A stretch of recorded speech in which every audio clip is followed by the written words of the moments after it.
aqui é uma imagem também da Amazônia, só a questão das águas, né, da Amazônia. E aí, como eu falei, eu vou comentar um pouquinho também de outros contextos de florestas tropicais úmidas no final. Tá, só para contextualizar aqui, na Amazônia fica na América do Sul, aí tem um mapa do relevo da América do Sul, você vê a América do Sul, a parte ocidental tem os Andes, né, tem a região mais plana ao norte ali, que é onde tem a bacia hidrográfica, né, que a água vai procurando a região mais baixa por causa da gravidade, tá?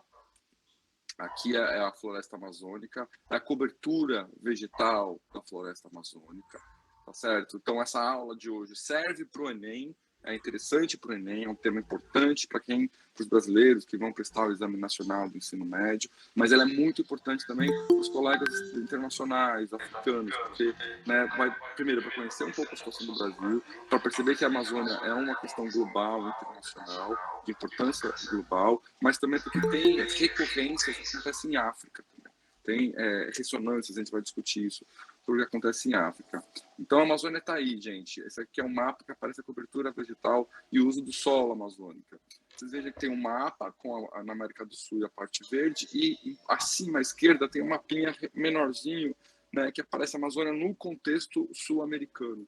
Então, eu queria chamar a atenção. Então, a Amazônia é brasileira? Sim e não. Ela tem uma parte que está no território nacional brasileiro, mas tem uma parte que não está. E aí a primeira coisa, o pessoal acha que a Amazônia é um problema do Brasil. Não é. A priori, ela é um tema internacional, porque ela atravessa fronteiras. Tá? As questões ambientais sérias, normalmente, elas são internacionais, porque o meio ambiente não obedece fronteira. O oxigênio, a fumaça, a Covid, né, a doença, as pandemias, elas não seguem a fronteira. Né? Uma doença não precisa de um passaporte para atravessar a fronteira. Ela vai e passa. Né? Então, as formas de lidar com esse problema tem que ter uma abordagem também transnacional, internacional. Tá? Então, aqui é um mapa da cobertura. Eu já vou especificar. Então, a Amazônia, quando a gente fala em Amazônia, tem que precisar. Amazônia, que Amazônia é essa que a gente está falando? Que Amazônia? É a brasileira, é sul-americana. Então, é a primeira coisa. Né? Outra coisa também que eu queria chamar a atenção: a bacia amazônica, a bacia hidrográfica amazônica. A bacia hidrográfica amazônica é uma rede hidrográfica, uma rede de rios, tá? Que está no coração da floresta amazônica, tá? Que é a maior bacia hidrográfica do continente americano, é a segunda em extensão do mundo. O maior rio do mundo é o Rio Nilo, né, que está ali no Egito, vai até Etiópia, Sudão, tal. Mas o rio mais caudaloso, aquele que leva mais água, é o Amazônico. Em extensão é o Rio Nilo, mas quem leva mais água é o Amazônico, tá? E a bacia hidrográfica amazônica, boa parte dos rios, muitos nascem nos Andes, nas montanhas dos Andes, e vão e descem, né, degelam o gelo dos Andes, descem e vão para a floresta amazônica, né? Mas é uma bacia muito grande. As duas principais bacias hidrográficas da América do Sul é a bacia amazônica e a bacia do Rio Prata, que é ali no sul do Brasil, Uruguai e Argentina. Tá? Esses são as principais bacias, né? A bacia do Rio Prata, a bacia do Prata, é um vetor norte-sul mais. A bacia amazônica é o vetor leste-oeste. Leste-oeste. A bacia amazônica ela ajuda mais na comunicação entre leste e oeste, a bacia do Rio Prata ajuda mais na comunicação norte-sul no continente sul-americano. E aí eu estava falando sobre o que é a Amazônia. Quando a gente fala em Amazônia, o que é essa, né? Então, tem uma coisa que a gente fala, Amazônia legal e Amazônia internacional. Às vezes os noticiários falam isso. O noticiário internacional não fala Amazônia legal, mas no Brasil se fala Amazônia legal. A Amazônia legal, no Brasil, é definido como a região da floresta amazônica que ultrapassa a região norte. Veja só. Tem uma regionalização no Brasil que divide o país, Brasil, em 5 macro-regiões: Norte, Nordeste, Centro-Oeste, Sudeste e Sul. Nós imaginamos quase sempre que a Amazônia está na região Norte. É verdade, está, mas ela ultrapassa. A Amazônia, a floresta amazônica ultrapassa a região Norte. Ela está na região Norte, mas pega uma parte do Centro-Oeste, Mato Grosso, e pega uma parte do Nordeste, o Maranhão também. Tá? Isso é a Amazônia legal. É a parte da Amazônia que está no Brasil, dentro do país Brasil. Existe um outro conceito que é a Amazônia internacional, ou também, às vezes, se fala em Pan-Amazônia. Pan-Amazônia é a grande Amazônia. né? A Amazônia maior, a Pan-Amazônia é a Amazônia Internacional. A Amazônia Internacional é o termo mais usado, mas os dois significam a mesma coisa. Que é o quê? Que é o território da floresta amazônica que incorpora outros países, o conjunto dos países. A floresta não obedece fronteiras. Inclusive, a floresta existia antes dos brancos chegarem e começarem a colocar fronteiras políticas. Já existia gente vivendo lá, já existia animais, já existiam árvores. Né? Depois eles foram colocar nas fronteiras. Né? E as fronteiras não estão. As populações nativas elas atravessam de um país para o outro, falam a mesma língua, se casam entre si e não usam passaporte, porque o controle fronteiriço nessa região é muito pequeno, é muito complicado. Né? É bom para as pessoas que vivem ali, mas é ruim por causa do crime organizado. A gente vai falar um pouco sobre isso, por causa das madeireiras e do tráfico de droga, que não tem controle. Então, essas duas categorias são importantes, tá certo, gente? Para quem está em Enem. A Amazônia Internacional e a Amazônia Legal. A legal é a brasileira, a internacional ultrapassa fronteiras. Essa Amazônia Internacional também pode ser chamada de Pan-Amazônia, tá certo? Os países, desculpa, não falei. Os países que participam da Amazônia Internacional: Bolívia, Peru, Equador, Colômbia, Venezuela e as 3 Guianas, que são a Guiana, o Suriname e a Guiana Francesa. A Guiana Francesa, como já vocês devem saber, não é um país independente, é um território do ultramar francês, é colônia francesa. Tá? Então, ou seja, a Europa tem território amazônico, tá? Tem território amazônico. Por isso, Macron, presidente da França, ele é um dos porta-vozes no contexto europeu dos interesses ambientais sobre a Amazônia, porque a Guiana Francesa tem 1% do que da Pan-Amazônia, né? Então, como eu falei, a Amazônia Internacional é essa cobertura vegetal mais ampla que ultrapassa fronteiras. Da Amazônia Internacional, da Pan-Amazônia, 60% da Pan-Amazônia está no território brasileiro. Então, o Brasil é o país que detém a maior parte do território da floresta equatorial amazônica. O segundo país que detém o maior território é o Peru, mas nem chega perto do Brasil. Cerca de 13% da cobertura vegetal fica no Peru. A Colômbia também tem uma cobertura significativa, que é 8% do território colombiano. Tá? E as Guianas, o Equador 2%, as Guianas também variam aí, né? A Guiana 3%, o Suriname 2% e a Guiana Francesa 1%. Mas só para mostrar que a distribuição dos países que integram a Amazônia Internacional é desigual. Por isso a centralidade do Brasil, por isso a importância do Brasil. Por isso quando a gente fala em Amazônia, a gente pensa, normalmente é Brasil, mas não é só Brasil. Mas tem uma centralidade, tem uma dominância, tem uma gravidade, um centro de gravidade política, geopolítica voltada para a questão brasileira. Tá? E aí, retomando o que a gente estava com a professora Sabrina e o vídeo que a gente viu, né, sobre a questão dos povos tradicionais, eu queria chamar a atenção uma coisa importante.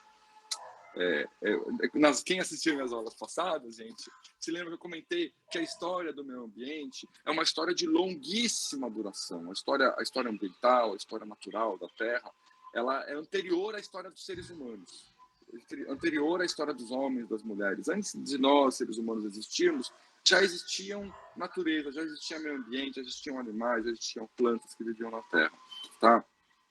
Antes dos brancos chegarem nas Américas, já existiam povos que viviam aqui. Né? Hoje, aqui no Brasil, nós chamamos de povos indígenas. Tá? Eu queria chamar a atenção para esse aspecto, que nos países africanos, por vezes, sobretudo nos PALOP, a terminologia povos indígenas é pejorativa e é má vista. Por quê?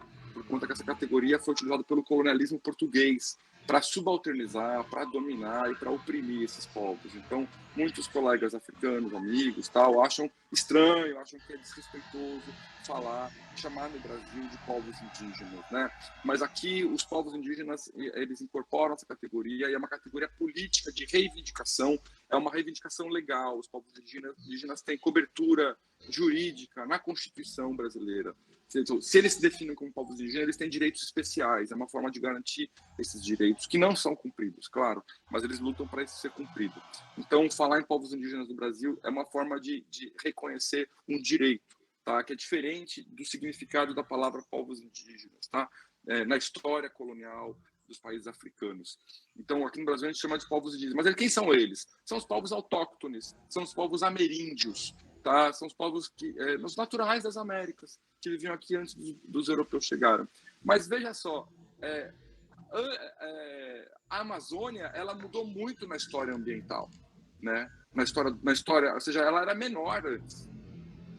E quando ela era menor, né, muito tempo atrás, né, 5.000 anos atrás, já existiam povos indígenas que viviam lá. Né? Queria chamar a atenção que a Amazônia, tal como nós vemos hoje, é resultado de um processo histórico dos povos indígenas que viviam lá. Inclusive, tem estudos arqueológicos que mostram que existiam redes urbanas de povoamento de povos indígenas na Amazônia. Né? A arqueologia contemporânea mostra isso. A Amazônia é resultado de manejo de povos autóctones, de povos tradicionais que lá viviam, povos não brancos que lá viviam. Tá, que tem um conhecimento, ou seja, quando a Amazônia, tal como o tamanho que nós conhecemos hoje, foi estabelecida 13.000 anos atrás, né, já tinham povos vivendo, pescando, coletando, caçando, cultivando, experimentando o habitat natural de 1.000 formas diferentes. Né? Ou seja, a natureza, achar que a Amazônia é intocada é mentira. Né? É mentira. Ela sempre foi tocada numa relação muito diferente da atual. Tá? Muito diferente da atual. E aí chama a atenção, porque eu já destacado, né, a ideia de guardiões da floresta. Essa ideia ganhou força com Chico Mendes, tá, que é aquele personagem que apareceu no vídeo que a professora Sabrina apresentou, né, que foi assassinado, que ele inicia com a organização dos trabalhadores rurais, né, sobretudo os seringueiros, no Acre. Depois ele começa a estabelecer aliança com as lideranças indígenas também no Acre, posteriormente na região amazônica, e com ativistas internacionais pela questão ambiental. Né? Então, a questão vai aumentando e se constrói esse argumento que os povos tradicionais da floresta amazônica, esses povos tradicionais são importantes para a manutenção da floresta, para garantir que a floresta continue de pé, ou seja, para garantir que a floresta não seja destruída, para garantir que a floresta não seja queimada, não seja desmatada, é importante que os povos tradicionais, sejam indígenas, sejam seringueiros, sejam quilombolas, sejam comunidades extrativistas de baixo impacto, que esses povos tradicionais permaneçam na Amazônia. A continuidade desses povos na Amazônia é o que garante, tá? É o que possibilita, se não o fim do desmatamento, a redução significativa do desmatamento. Tá? Então, esses povos tradicionais são lançados já na Constituinte aqui no Brasil, né, de 88. Essa ideia já é colocada na Constituição, na Constituinte, no processo constitucional dos povos tradicionais como guardiões da floresta. E, nesse momento, né, e antes, né, aparece o debate sobre a internacionalização da Amazônia e o debate sobre a Amazônia Nossa. Vamos lá, muita calma nessa hora, gente. E aqui o pepino geopolítico já começa a acontecer. Né? Vamos lá. Amazônia é nossa. O que significa Amazônia é nossa? Gente, é o seguinte, essa é uma terminologia que foi utilizada pelos governos militares, da ditadura militar brasileira, que durou de 64 até 85, formalmente, né? Os caras estão de volta no poder, tal, ficaram até 89, na verdade, mas formalmente 21 anos no poder eles ficaram no Brasil, e eles fizeram grandes projetos de ocupação da Amazônia. Né? Os militares no Brasil, entre 64 e 89, eles viam a Amazônia como um espaço colonial. A Amazônia ainda é pensada no Brasil, isso tem a ver com essa posição dos militares, como um espaço de ocupação colonial, como um espaço vazio, como um vazio demográfico. Vazio demográfico é um termo que se utiliza, inclusive, historicamente, né, para definir a Amazônia. Hoje, na região Amazônia, vivem cerca de 3 milhões de habitantes. Tá? É bastante gente. Obviamente, não é ocupado como São Paulo, a maior cidade da América do Sul, como Rio de Janeiro, como Luanda, como Maputo. Não tem essa densidade. Né? Um território vasto, não tem uma densidade urbana, baixa densidade. Tem cidades grandes, né, como Belém, Manaus, tal, mas no território todo tem uma dispersão demográfica, mas no período militar se falava que era um vazio demográfico, que precisava integrar nacionalmente e responder aos interesses da nação. Responder aos interesses da nação, no caso, era responder aos interesses de Brasília e dos grupos econômicos dominantes de São Paulo e Rio de Janeiro. Tá? Essa é uma coisa importante que tem a ver com o processo colonial histórico que aconteceu, por exemplo, em África. Tá? O que acontece na Amazônia hoje, a pressão econômica e política que a Amazônia sofre hoje, não provém de atores da Amazônia, provém de pessoas que vêm de fora, provém de interesses econômicos e políticos externos, exteriores à Amazônia. Tá? Boa parte das dinâmicas que acontecem, as principais vetores de transformação, e aí principalmente desmatamento amazônico, são determinados por atores sociais que não são amazônidas, são atores sociais que não são da região. Tá? Sejam atores brasileiros, que são do sul ou do sudeste do Brasil, sejam atores internacionais, que vêm de outros países. Tá? E aí essa percepção da Amazônia como uma colônia, tá? Como espaço de colonização. Inclusive o INCRA, que é o Instituto Nacional de Colonização e Reforma Agrária, tem esse nome, colonização. Tá? Então os povos tradicionais que lutam e vivem e sobrevivem na Amazônia hoje, eles combatem o colonialismo. Tá? Queria deixar claro. Então, não, a categoria pós-colonial não se aplica a esses povos. Né? Eles vivem efetivamente a colonização ainda hoje e são assassinados por isso. Os índios estão morrendo, né? E de uma forma muito ativa nesse governo, sobretudo. Então, o termo Amazônia Nossa foi um projeto de integração nacional do governo militar. Tá? Era uma campanha política que chamava Amazônia Nossa para integrar a Amazônia ao território nacional. Tá? E falando que a Amazônia ia ser roubada pelos americanos, por potências estrangeiras, tal, comunistas iam se proliferar. Teve uma guerrilha do Araguaia, na verdade, ali era um argumento importante. Então, vamos integrar a Amazônia ao país. Integrar a Amazônia ao país, eu quero dizer, aos interesses econômicos da classe dominante, não integrar a Amazônia aos interesses dos grupos sociais que vivem na Amazônia. Veja só, são modelos diferentes de integração, tá? Então, não foi um capitalismo endógeno, né? Não foi pensar uma economia, uma política própria para os interesses dos povos da Amazônia. Então, a Amazônia Nossa é trazer para o centro dominante nacional. E em oposição ao quê? Ao que se ameaçava como um risco, a chamada internacionalização da Amazônia. De fato, os Estados Unidos, né, chegou a produzir materiais didáticos colocando a Amazônia como território internacional. Né? Europa também circulou essas informações. Né? Ou seja, um esforço de mostrar o Brasil não cuida da Amazônia, os países da América do Sul não cuidam da Amazônia, então nós, europeus, nós americanos, nós brancos, vamos cuidar da Amazônia para eles. Eles não sabem cuidar do patrimônio deles, nós cuidamos. Um pouco parecido com o argumento com os europeus roubando os objetos de museu de África. Os africanos não sabem cuidar do patrimônio, o patrimônio deles, então nós vamos levar para o nosso museu e vamos cuidar. Tá? Então, esse era o argumento. E também ele foi real. Tá? Queria chamar a atenção que isso foi verídico. Tá? Então, os Estados Unidos também se preocupou com isso. Acontece que a resposta dos militares não, a Amazônia é nossa. Agora, eu queria chamar a atenção. E Chico Mendes falava isso. A Amazônia é nossa. Nossa de quem, cara pálida? Né? Nossa de quem? Quem é o nós? O nós, como eu disse, na chave da integração nacional dos militares, são as elites dominantes. E que não estão na Amazônia. São a elite dominante que está no sul e sudeste do Brasil. Tá? E normalmente são latifundiários de São Paulo, do sul, que acabaram indo. Hoje tem uma presença que são imigrados para o Mato Grosso, para a região do centro-oeste. Tal. Né? Então, e aí a situação complicada. E as escalas de poder, para a gente entender a geopolítica da Amazônia, tem um jogo de escala de poder complicado. Vamos lá. A Amazônia é uma região periférica no Brasil. Uma região periférica. Porque as regiões centrais no Brasil são centro de poder, né? Brasília, São Paulo, Rio de Janeiro. Esses são os centros dominantes do Brasil. A Amazônia não está no centro dominante, então ela está na periferia do Brasil. O Brasil é um país periférico. Então a Amazônia é uma região periférica de um país periférico. E quem determina o que acontece nos países periféricos, nas regiões de países periféricos, normalmente estão fora. E mais, as pessoas que vivem na Amazônia, que é uma região periférica de um país periférico, são populações marginalizadas. São indígenas, são populações pobres, são povos tradicionais, extrativistas, quilombolas. Tá? Então, tem uma complexidade da escala de poder. E a posição do professor aqui é a seguinte, não é só minha não, de várias pessoas, do Bruno, que foi assassinado, também é essa.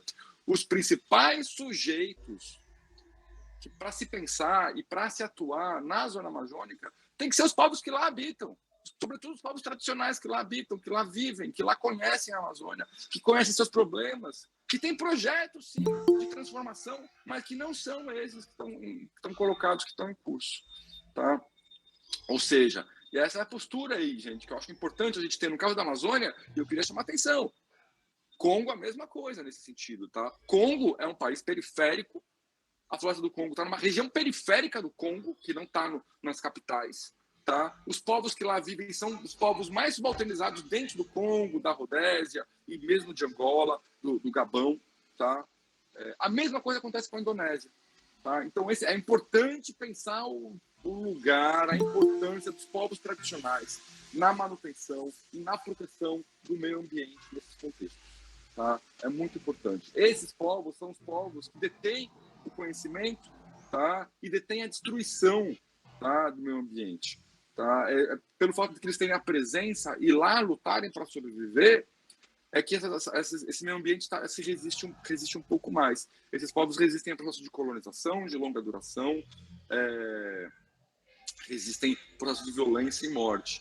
A professora Sabrina lembrou do caso da floresta do Mayombe, em Cabinda. Exato. Quando a gente fala floresta do Congo, né, ou floresta tropical equatorial africana, eu falo do Congo porque é o país que tem a maior porção da cobertura vegetal, mas outros países também possuem. Angola, né, algumas manchas de cobertura no norte de Angola, mas Cabinda, tá, o outro Congo, o Gabão, tá, são países que também possuem cobertura vegetal da floresta do Congo. Então, essa questão é muito importante. A gente tem que olhar reconhecer e dar o devido protagonismo para os povos tradicionais que habitam nessas coisas. Não dá para pensar em projetos, qualquer tipo de projeto nessa região do mundo, se você não incluir como protagonista fundamental os sujeitos que lá habitam, as formas de vida e o tipo de conhecimento.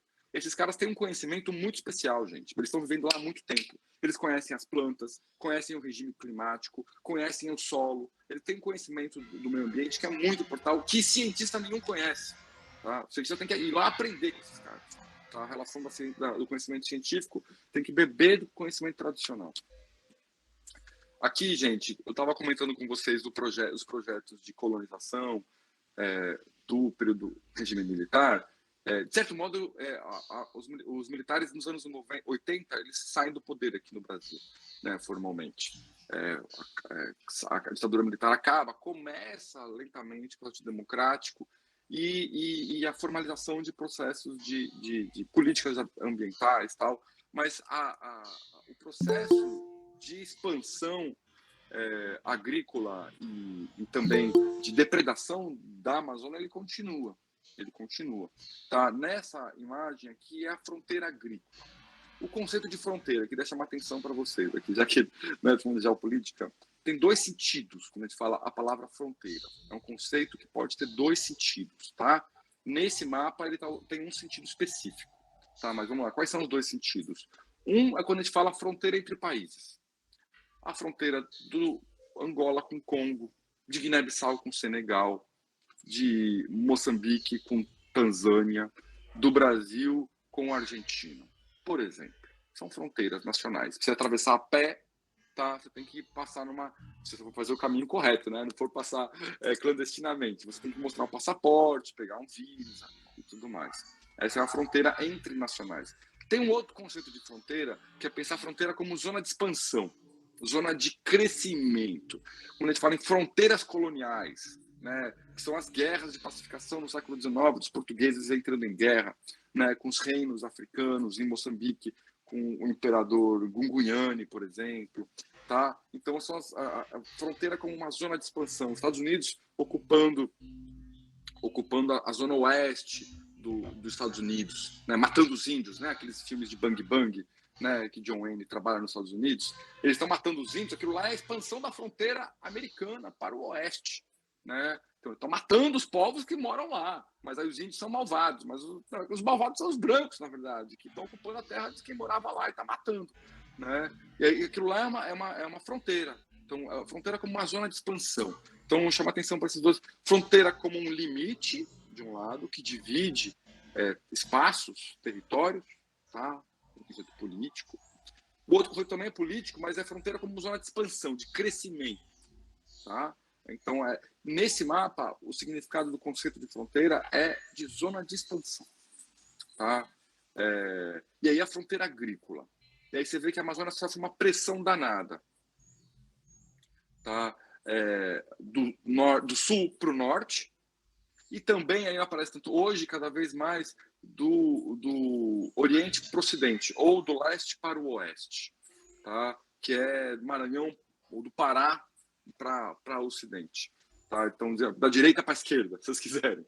Tá? Da direita para a esquerda. Então, de baixo para cima, da direita para a esquerda. Ou do sul para o norte e do Oriente para o Ocidente. Essa pressão que a Amazônia tem sofrido. Tá?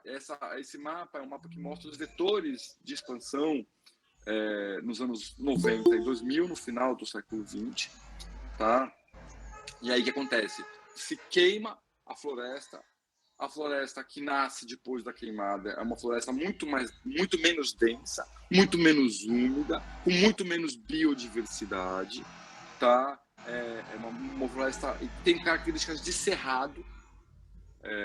Cerrado é parecido ao cerrado aqui no Brasil, na América do Sul, é próximo àquilo que acontece na África, que chama de savana, tá? O cerrado é mais ou menos um ecossistema, um bioma próximo ao que é a savana em África. Então, ou seja, é uma região com muito menos vegetação, tá? E aí depois pegam o cerrado e fazem pecuária, colocam boi, tá? Boi para cuidar.